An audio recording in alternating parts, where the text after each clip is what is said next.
Hi, I'm Note from the Boston Uprising. I'm here to answer your questions from the Twitch All Access patch.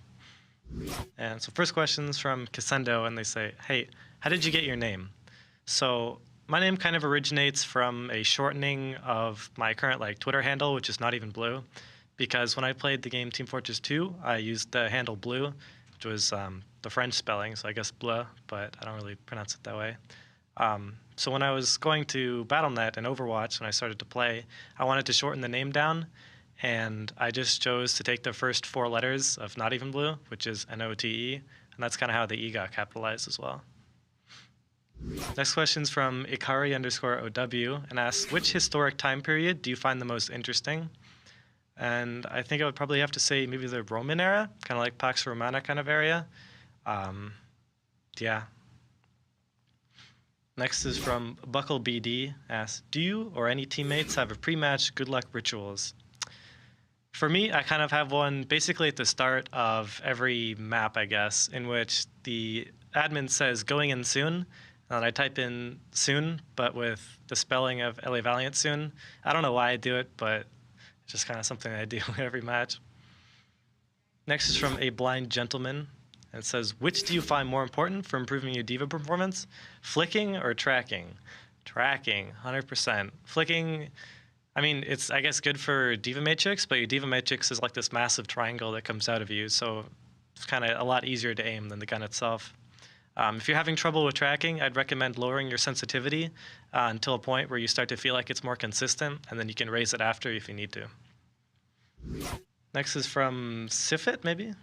And it's asked, hi Note, any tips for keeping Zarya energy up high? And then go Boston, which to that I say thank you.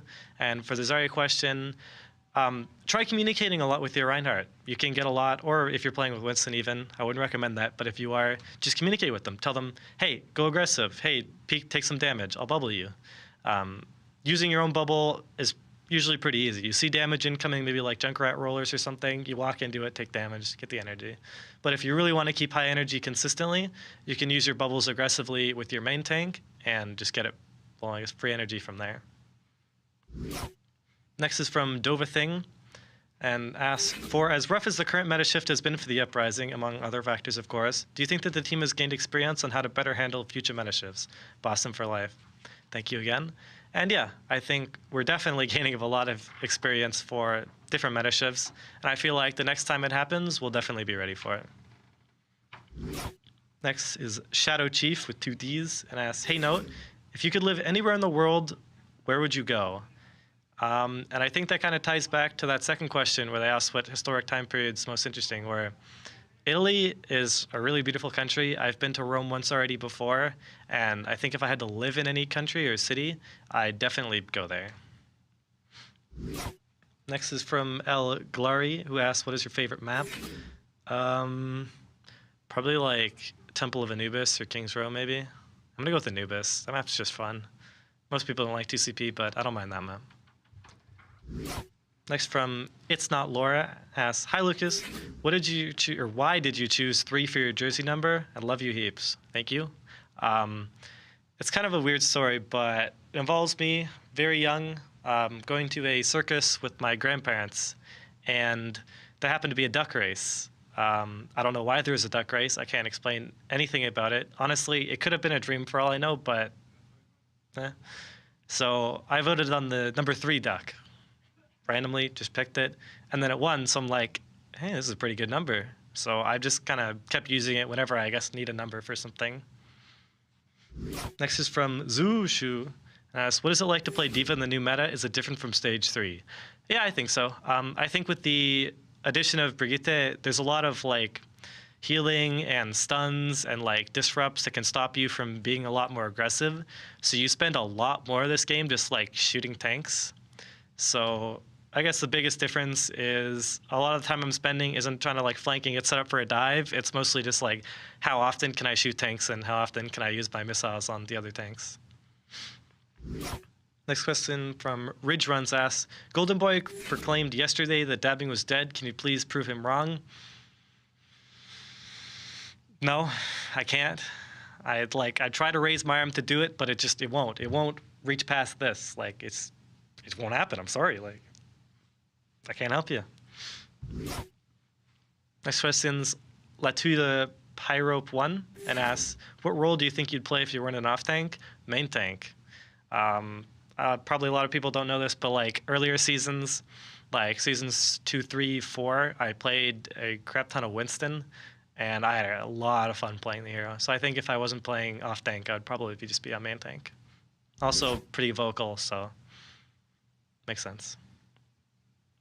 Onev asks, what did going into the Overwatch League feel like?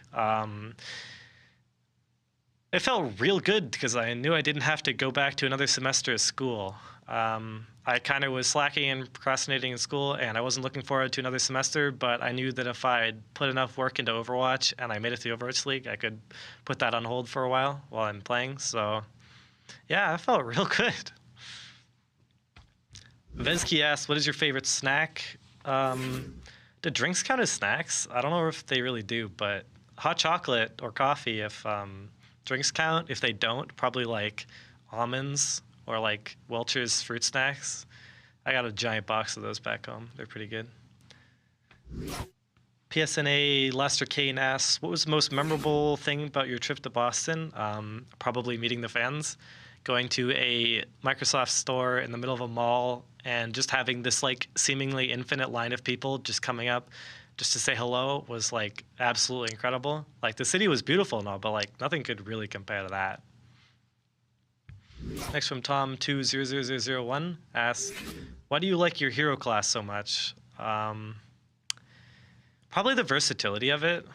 For D.Va herself, it's kind of like you can be a DPS, you can be a peeler. You can't really support because you can't heal, but you can kind of just do it all, you know? You're just flexible, going everywhere. Super powerful class, I guess. It's just fun to play. Next from AG37VTP00P_007 asks, what was the first thing that went through your mind when you found out you made the team? PogChamp. That was about it. It was just like pure excitement and kind of like unbelief, I guess. Like surrealism of the moment when you just realized I'm being offered to play in the Overwatch League was, it was just cool. CJ Math asks, what makes D.Va so fun to play for you? I guess I kind of answered that in the other question, but just being able to do everything of it. It's a really mobile class. Classes where you can just keep moving around a lot are fun. That means like Tracer, Genji, and stuff. Just being able to kind of move around a lot. Yeah. That makes the hero fun for me.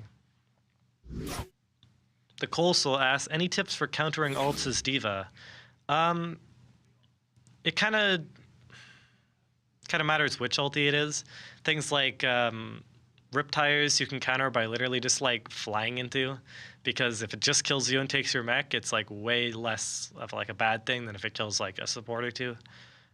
Things like Graviton, usually you want to like play really aggressive into the Zarya, try to force out the self shield. After the self shield's gone, just keep pressuring, keep telling your team, hey, shoot the Zarya, because that pressures the Zarya really hard into wanting to use the ultimate.